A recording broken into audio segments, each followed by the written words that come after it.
Space story number 1014, coming in 3, 2, 1. T-minus 20 seconds and counting. On the 25th anniversary of the National Aeronautics and Space Administration, NASA presents a look back at Space Shuttle 1.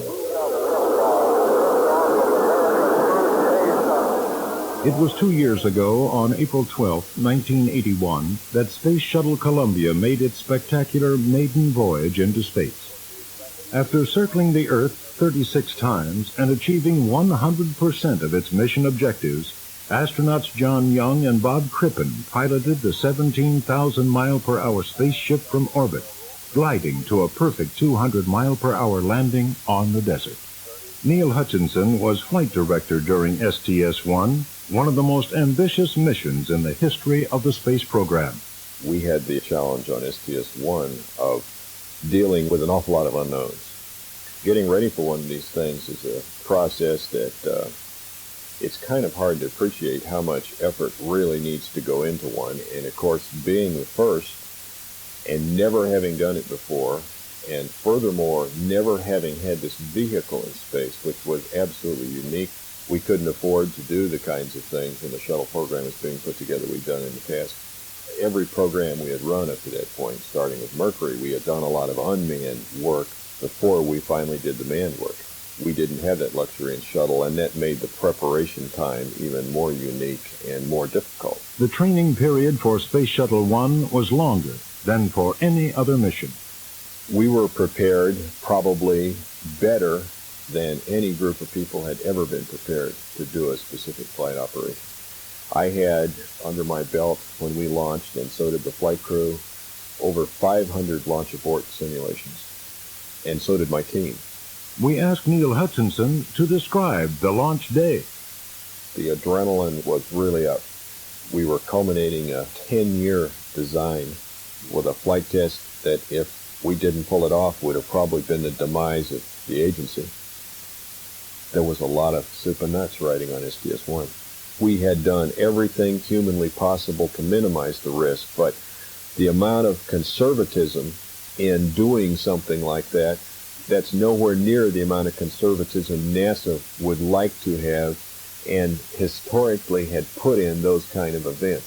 We are a very thorough, very cautious group of people who attribute a lot of our success to the fact that we are very, very careful in terms of how far we stick our neck out, and when we stick it out, we're absolutely sure where we're putting it.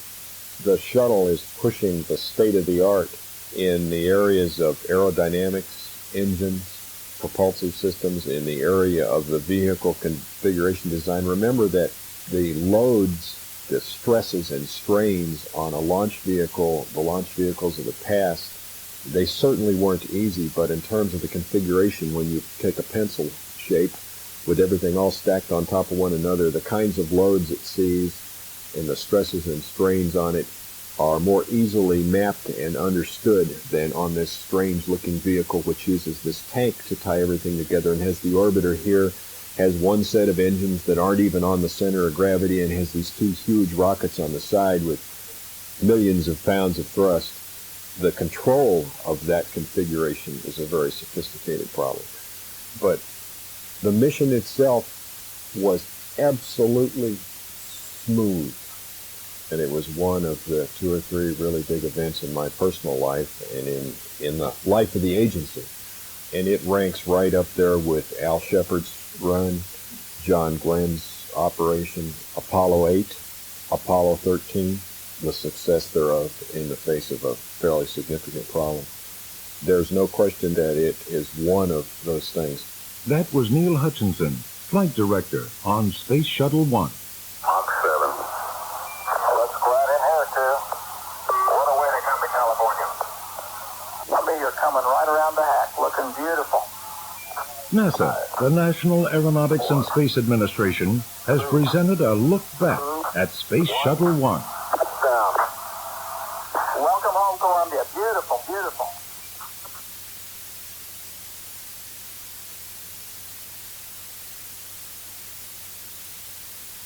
Space story number 1015, coming in 3, 2, 1. This is the Space Story, a weekly space and aeronautics report brought to you by this station and NASA, the National Aeronautics and Space Administration. Shuttle imaging radar, flown on the second Space Shuttle flight in November 1981, penetrated dry sands of the Sahara Desert to reveal previously unknown river channels, geologic structures, and possible Stone Age occupation sites. Dr. Charles Elachi, principal investigator for the shuttle imaging experiment, said that the instrument acquired photograph-like images of a wide variety of geological terrain in regions that include the U.S., Europe, Africa, Australia, South America, and Indonesia. The highlight, or probably the most dramatic result we got from it, was the images we acquired over the Sahara, where we found that the radar was capable to penetrate about 1 to 2 meters below the surface and show us the features which are covered by the sand sheet.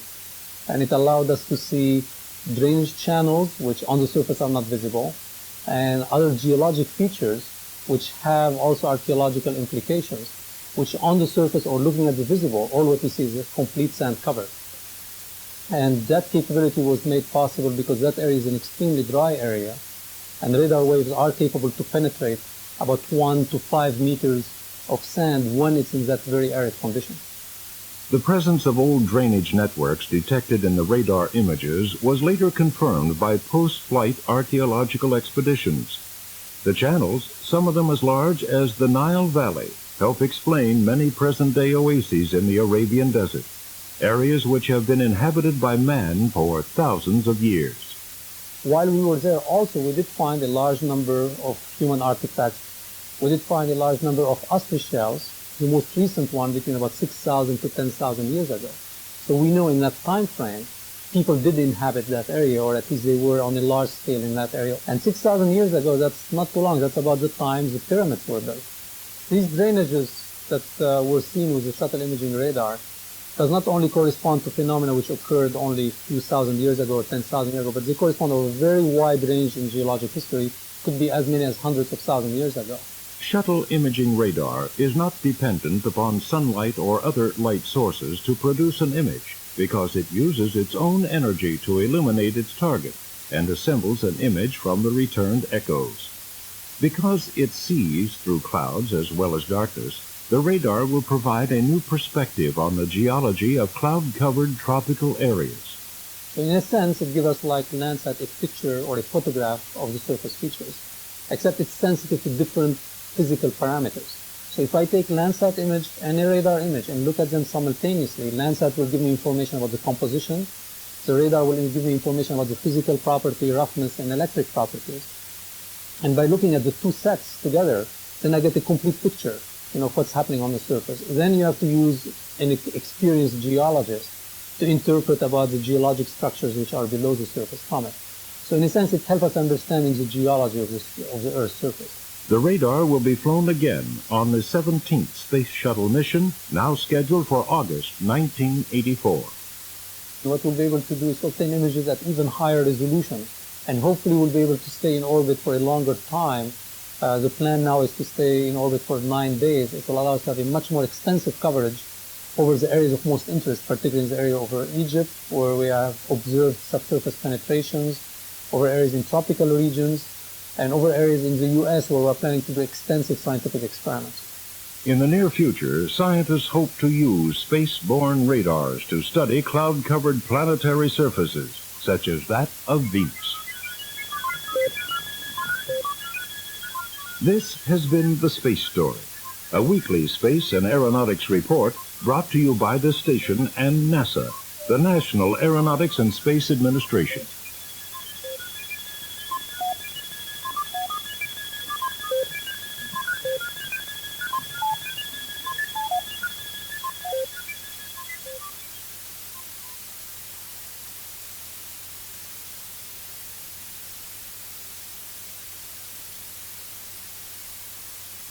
Space Story number 1016, coming in 3, 2, 1. You are listening to the sounds of Pioneer 10, the most distant man-made object in the solar system. On June 13th of this year, Pioneer will travel beyond all the known planets and become the first spacecraft to leave the solar system. This is the Space Story, a weekly space and aeronautics report brought to you by this station and NASA, the National Aeronautics and Space Administration. Launched in 1972, NASA's Pioneer 10 spacecraft has accomplished many firsts over the course of its 11-year space odyssey. One was a successful passage through the rocky asteroid belt, a feat which greatly alleviated the fears of scientists concerned about damage to far-traveling spacecraft. From NASA's Ames Research Center, Dr. Palmer Dial, project scientist for the Pioneer 10 and 11 missions, explains. We had never been past the orbit of Mars up until that point, and so there were a lot of unknowns. So we didn't know whether the particles and the rocks and so forth in the asteroid belts would damage the spacecraft. And so we were the first people to put a spacecraft out beyond the orbit of Mars, and we wanted to go to Jupiter, the largest planet in the solar system. Pioneer was our nation's first exploratory mission to the outer planets.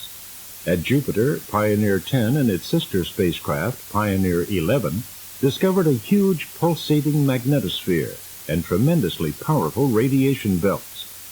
It made the first accurate measurements of mass and densities of its moons, key to the planet's formation history, and took close-up pictures of Jupiter's giant red spot. During its journey through space, Pioneer has also made fundamental discoveries about cosmic radiation. Those cosmic rays have a lot of information associated with them. Some of them come from our sun. Most of them come from our own galaxy, processes with supernova or other high-energy processes that occur in our galaxy. And the high-energy particles come into the sun, into our solar system, and interact with the atmosphere and cause other particles to be formed. Pioneer has made more fundamental discoveries about cosmic radiation than any other spacecraft to date. We see the change in intensity and numbers of these cosmic rays as the sun rotates around it. The sun rotates once every 27 days. And we see that change, that modulation, as we call it, of intensity of cosmic rays every time the sun turns around. We also, when the sun will emit a blurb of hot gases and produce a shock, a very hot region that propagates out from the sun. This shock changes the direction and the intensity of cosmic rays coming into our solar system. And so that has been observed. And we've seen some anomalous helium components in the cosmic radiation that was discovered with Pioneer 10-11. So these are the sort of things that are fundamental to the production of the material that makes up our solar system. The Pioneers can also measure the gravitational waves that Einstein predicted. And all you need is the radio transmitter and receiver working. The further away the spacecraft gets, the longer the baseline, the longer essentially the antenna for detecting these waves, and the higher intensity they are. So we're just now getting into the realm where we can detect some of these gravity waves that he predicted. Pioneer carries a message to any intelligent life who might find the spacecraft on its interstellar wanderings. The message shows location of the Earth and solar system, a man and a woman, and some points of basic science. As NASA's Deep Space Network continues to track the spacecraft out to around 5 billion miles, researchers hope to learn more about the boundary between the Sun's atmosphere and true interstellar space. This has been The Space Story, a weekly space and aeronautics report brought to you by this station and NASA, the National Aeronautics and Space Administration.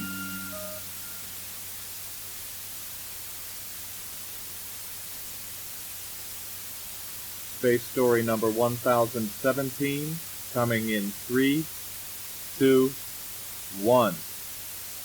A new era in space will begin this September when Spacelab, a unique international research center, is carried into orbit by NASA's Space Shuttle.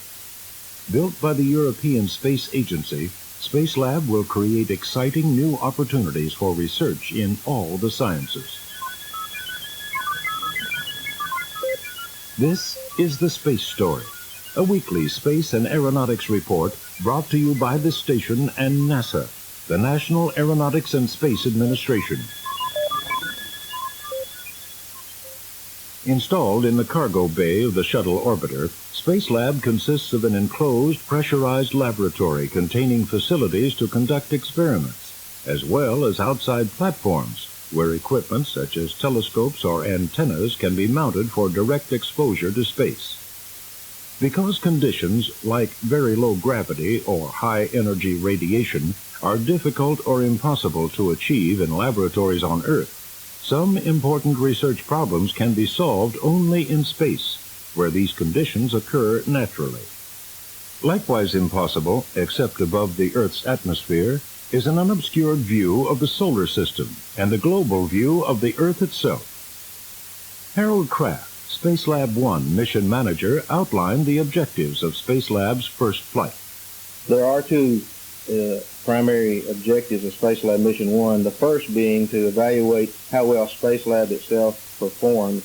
A secondary objective will be then to evaluate a number of scientific disciplines and how well they are able to utilize Spacelab.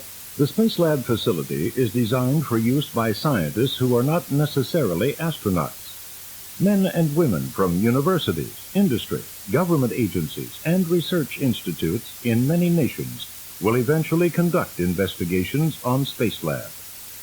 Never before have scientists who are not trained astronauts worked in space. Ulf Merbold, a West German physicist, and biomedical engineer Byron Lichtenberg from the Massachusetts Institute of Technology will be responsible for carrying out the some 70 experiments on Spacelab 1 over the course of the 9-day mission. Spacelab 1 mission scientists discuss the importance of these two onboard payload specialists. Most of the science heretofore has been done with unmanned spacecraft, and we have not been able to bring in the tremendous advantage intelligence-wise that is offered by having a man actually operate the equipment, to review the data instantaneously, to make decisions on what the best future operation is on that mission. You integrate the intelligence of man directly into the operation of the investigation, and hence you get better scientific results. Other members of the 6-man STS-9 crew include John Young and Brewster Shaw, commander and pilot respectively, and mission specialists Owen Garriott and Bob Parker. Playing an important support role from the Payload Operations Control at the Johnson Space Center, Houston, will be backup payload specialist Wubo Ockos, a Dutch physicist, and physicist Michael Lampton from the University of California at Berkeley. From this same Operations Control Center, the various scientists with packages aboard Spacelab will be able to communicate with the crew by voice and video. Command and data lines also enable them to follow the progress of their experiments. Therefore, if necessary, they may intervene in the operations by verbally instructing the crew or by sending automated commands to the onboard computer controlling their instruments. From the first moments of the flight, we can expect increased knowledge of space, the sun, the Earth's environment, biological systems, and chemical and physical processes. This has been The Space Story, a weekly space and aeronautics report brought to you by this station and NASA, the National Aeronautics and Space Administration.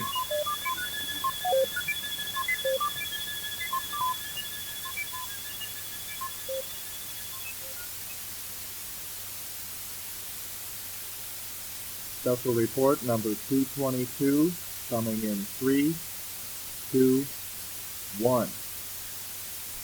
25 seconds and counting, and Apollo 13 is go.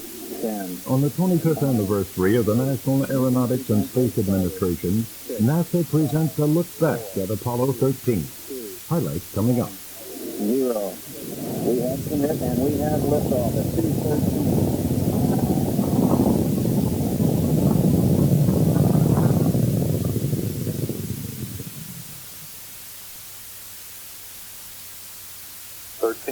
Standby for S4B to COI capability.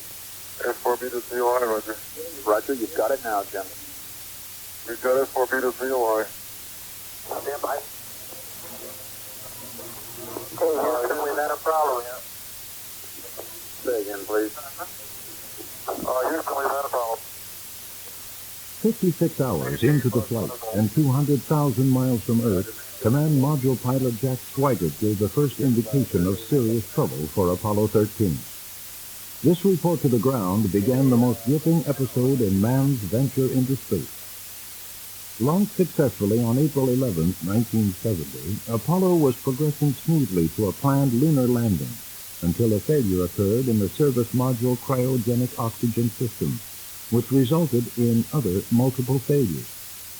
The men in mission control began emergency procedures that grew into an effort by hundreds of ground controllers and thousands of technicians and scientists to solve the most complex and urgent problem yet encountered in spaceflight.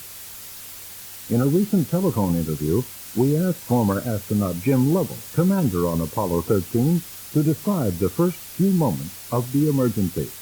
At about 60 hours after we had taken off, Fred Hayes and I went into the lunar module, which was attached to the command module at this time, and examined the interior of the lunar module.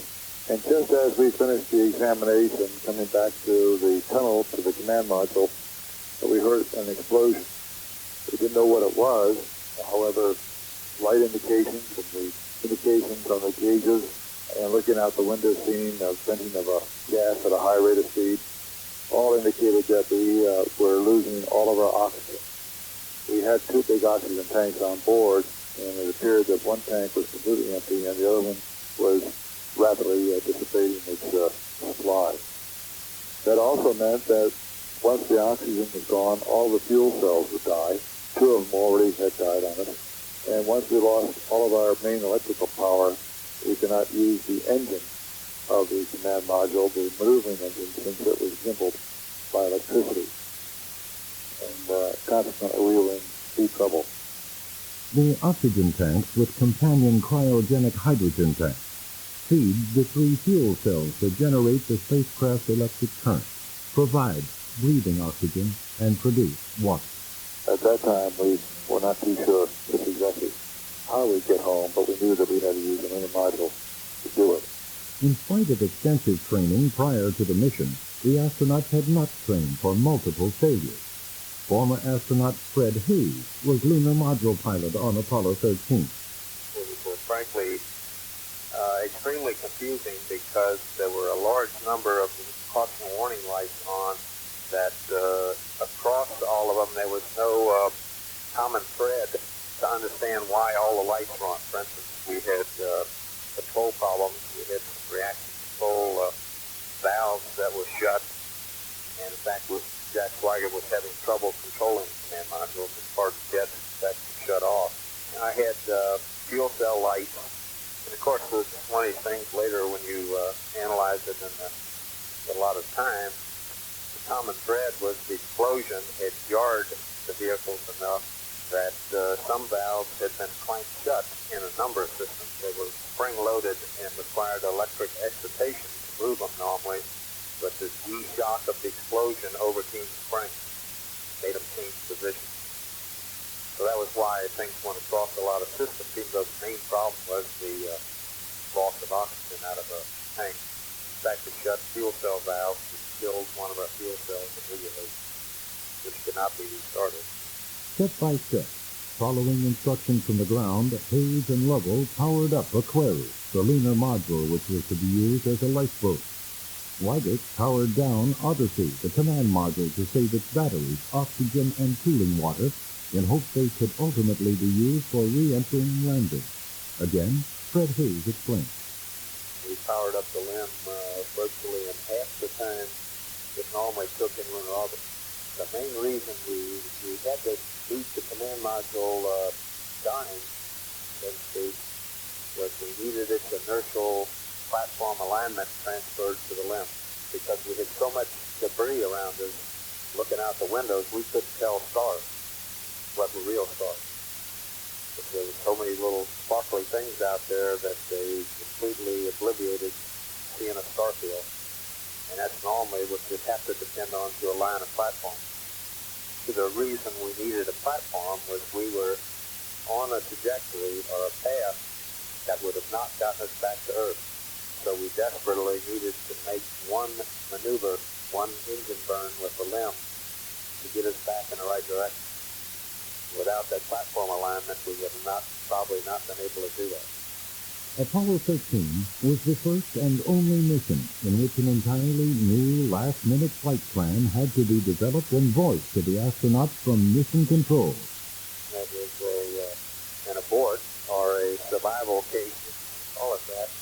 And we had no flight plan that covered, in truth, on board, or a book that covered anything that we did thereafter. So we took our normal flight plan and, in essence, threw it away. So from there on, it was a very sporadic game of catch-up, primarily with the effort that was done on the ground. They managed to keep one step ahead of the next problem and work out procedures, and in some cases, even ran them on the ground in simulations or in chambers, actually, to test them before they sent us up the instructions. Physical hardships grew by the hour within the spacecraft. Again, Jim Lovell explained. First of all, most of the heat generated or used in the spacecraft comes from the electrical system. We did turn on the electrical system in the lunar module with the battery powered, but with all the electrical systems turned off at the command module, the temperature in the combined craft started to fall. As a matter of fact, it kept getting lower and lower during the entire trip home until just prior to re-entry into the atmosphere, it was down to about 38 degrees Fahrenheit, about the temperature of your refrigerator. It had some other problems, too, that had to be overcome. In the command module, where canisters of lithium hydroxide used to take out the carbon dioxide from the atmosphere, or really which was generated, of course, by the exhalation of our breathing. In the lunar module, we had also canisters, but they were round, to fit into the round holes of the lunar module system, whereas the command module canisters were square. We did not have enough round canisters to get home safely, and we noticed that the portion of the atmosphere consisting of carbon dioxide was building up, and since we let this condition exist or continue, we would be poisoned by our own exhalation. So, combined effort by the ground crew in devising how to jury rig a square canister from the command module into the lunar module system was accomplished, and we were able to get over that milestone. We had other problems too, of course. We had a battery that what we called outcast had a small explosion. As we lost that lunar module battery, things were a bit different because we needed electrical power to get home, and since we had run out, we had no control of the spacecraft. The 40-degree temperature inside the vehicle made it extremely difficult for the astronauts to get some sleep. We had a lot to do, and sleep became only secondary. We realized, though, that the 3 or 4 days necessary to get home, that we'd have to get some sleep. Actually, as it turned out, that I slept about an hour and 40 on the way home. One curious thing about the spacecraft, though, as the temperature got colder, when we tried to go to sleep, if we did not move, the body temperature would heat up the air around us, and since there was no convection in 0 degrees, the warm air just stayed around our body and acted as a blanket, protecting us somewhat from the colder atmosphere inside the spacecraft. Getting the astronauts home safely was a cooperative effort between both the ground and the flight crew. Jim Lovell described some of the highlights. The ground determined that by going around the moon, using it as a device to swing us back towards the Earth, and then using the attitude rockets of the lunar module and the descent engine of the lunar module to modify our trajectory, we could probably get home safely. The ground gave us the parameters of which to maneuver the spacecraft with the descent engine to make the first maneuver to get back on what we call a pre-return course, which would get us around the moon and get us back towards the Earth. Because the flying was done from the lunar module, with the dead command module attached, we had to learn to actually fly all over again because the center of gravity was shifted so much that when we maneuvered with a control handle, if we decided to pitch down, the spacecraft might go up a sideways anyway, and we had to literally learn to fly all over again. It took some time to learn. As we went around the moon, we determined that we would probably run out of consumables, oxygen, electrical power, and water before we got home. Actually, we had plenty of oxygen to go all the way home, but it was electrical power and water that we were worried about. And about 2 hours after we got around the backside of the moon, the ground again called up to us, gave us the various parameters to light the engine for a second time, the descent engine for a second time, keep it on for about 6 minutes. Just pushed us faster and faster and faster towards home so that we could enter the atmosphere prior to running out of electrical power. That maneuver went off in fine shape, but just after it was completed, we shut off everything that was consuming electricity to prevent us from running out before we got home. By the time Apollo 13 entered Earth's gravitational field, still 216,277 miles from home, the data showed it would miss by 99 miles and sail on into orbit forever. A bigger mid-course correction than ever made before by a returning Apollo lunar mission was done. The spacecraft was positioned by sighting on the Earth and Sun, a procedure never used previously. The engine was fired manually. Lovell and Hayes, in their normal lunar module piloting positions, handled the attitude control. Swigert, sitting on the ascent engine cover, watched the timer to signal when to start and stop the burn, and Lovell pushed the button. Odyssey Houston, we show you on the base. It really looks great. An extremely loud applause here in Mission Control. Oh, Dr. Apollo 13, this is recovery, and your suit looks good. On April 17th, more than 40 million Americans watched their TV screens as Apollo 13 splashed down in the Pacific Ocean. Messages poured into the United States from more than 100 countries expressing their pleasure at the safe return. President Nixon presented the Medal of Freedom to the three astronauts and summarized the reaction of many when he said, "The three astronauts did not reach the moon, but they reached the hearts of millions of people in America and the world." Jim Lovell believes that Apollo 13 was beneficial to the overall space program. First of all, it showed that even with the closest scrutiny of the manufacturing of equipment, that things can go wrong. Actually, the accident was man-made 5 years before the vehicle took off, and they put a wrong thermostat into the oxygen tank.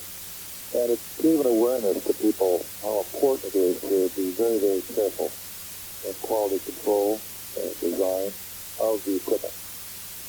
It also, I believe, gave a sense of satisfaction, a sense of accomplishment to NASA and all the people connected with the program and the flight crew, that facing a catastrophe like Apollo 13, that there was the depth of technical talent, the depth of equipment design that would allow us to turn a catastrophe into what I've always termed a successful failure.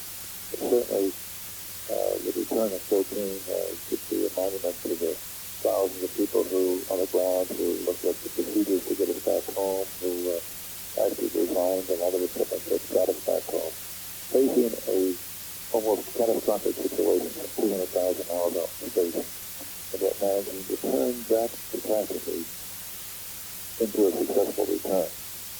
I think those are the lessons that we learned from Apollo 13 and that NASA has applied in the future programs that it does. We have a report from the Iwo Jima that Apollo 13 at a distance of 4 miles from the ship. The smoke you see is burning of RCS propellants. NASA, the National Aeronautics and Space Administration, has presented a look back at Apollo 13. Let us here in the control room as we have the flashback.